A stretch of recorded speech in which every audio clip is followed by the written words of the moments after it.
If you want to win those nice rewards in Mythic, understanding the meta is simply key. It will not just make you a better player, it will also give you a much better understanding of which cards to buy and sell, so you avoid losing money on cards that go out of the meta. It is definitely possible as a free-to-play player to reach Mythic. It took me about 2 to 3 months of playing before doing it consistently. Granted, I did do a lot of research about everything in the game. Luckily, I'm here to share some of that research with you now, completely free of charge, though I would appreciate you hitting the like button so it can be shared with more people. I literally hit buttons thousands of times before being able to bring this content to you. When it comes to understanding the meta, there are 2 tools you must know. The first tool gives you an idea of what the broader meta is right now, but it does not tell you exactly which cards or decks are in the meta. Whereas the second tool gives you a much more detailed idea of what decks and cards are in the meta. The first tool is this website I'm on here now called Unchained right now. The first thing you want to do is to make sure that your filters are set correctly. I usually set them like this, but the most important thing is that you want them set to Mythic rank because those are the best decks and it is the meta in the Mythic that we're interested in because we want to be Mythic players. There's no reason to set the bar any lower. I know you can do it, alright?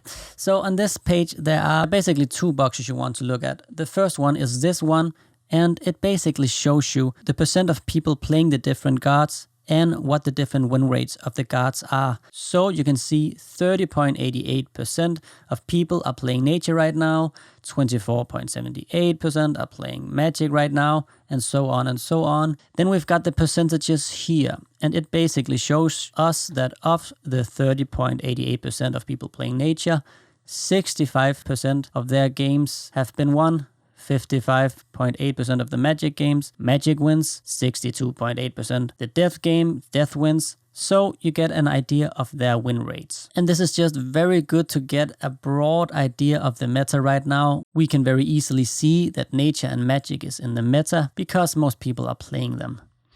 Then there is this box.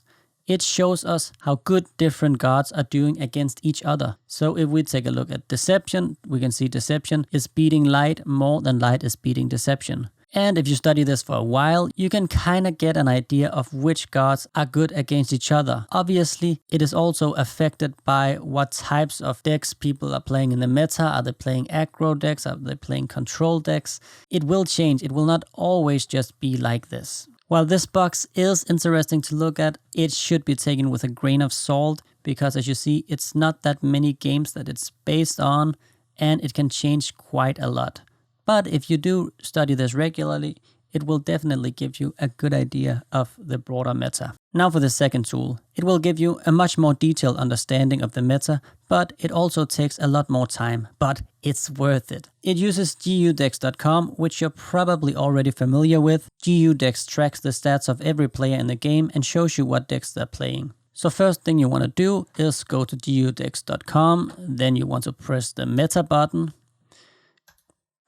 then you want to press player stats, and what that does is that it basically takes you to the last weekend ranked top 20. So you can see the guy centralized chat, he was the best player in the last weekend ranked. Now what you want to do is simply to click every player and you want to press every single name with the scroll button. You can also right click the name and say open link in new tab. However, you can just press with the scroll wheel, it will do the same. So we open up for every single player, and this is why it takes a lot of time.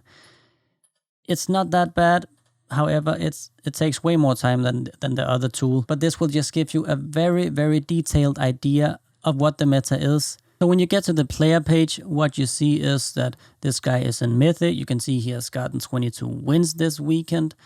And then you got all of the different decks that he's using. The way you find out which deck he actually used this weekend ranked is usually quite easy. Now, because I'm checking these decks a couple days after the weekend, it is a bit more difficult because he has used other decks. Meanwhile, you can see it's just 18 minutes ago that he played this Nature deck.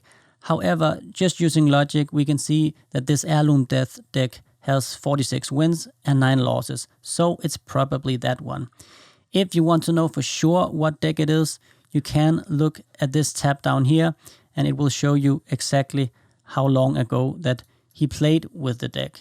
So is about 5 days ago, and then you can just press the deck. Also, a little tip, sometimes you won't be able to see this fully, and to see it fully, all you have to do is just to zoom out or zoom in a little bit, then it will load and show all of it again. This method is simply just opening up all of the meta decks and looking at them to see exactly which cards were played. By taking a good look at each of the top decks in the last week in Ranked, you'll get a good idea about precisely which cards and which decks are the best in the current meta.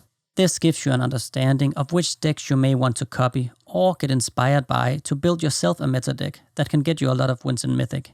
Knowing exactly which cards are usually played by the different guards will also give you an idea of what cards your opponent most likely has in their deck, and you can change your playstyle according to that. By knowing exactly which cards are in the meta, you can predict which cards are going up and down in price fairly well. For example, the price of a card will go down if it used to be in several decks in the weekend ranked top 20, but then one week suddenly is not used in those decks anymore. Or if a new card that you have not seen in the top 20 decks before suddenly shows up, the price of that card will obviously rise. Because there is always a but, and the but in this case is balance updates. Balance updates are never scheduled and usually comes out of nowhere, but the Gods Unchained team usually does give a heads up that balance updates are coming in the near future. For that reason, it is a good idea to follow Gods Unchained on Twitter and put on notifications, since that notifies you right away if a balance update is coming. Balance updates can only be made to the cards that are in packs, so there's no reason to be worried about your Genesis cards being changed, even though their price still can be affected if the balance updates changes the meta. When it comes to reading through the balance updates, it will give you a good idea about how the meta may change. For example, if several of the cards belonging to a meta deck is downgraded, that meta deck will most likely go out of the meta, and the cards from that deck will go substantially down in price. Furthermore, getting an idea of which guards are downgraded also gives you a good idea of which guard to play. Copper Pitch, The Sambam, and Fake News are definitely worth to follow on YouTube, Twitch, and Twitter if you are interested in Gods Unchained. I hope you enjoyed this video. I'll see you in the next one. Bye, and subscribe.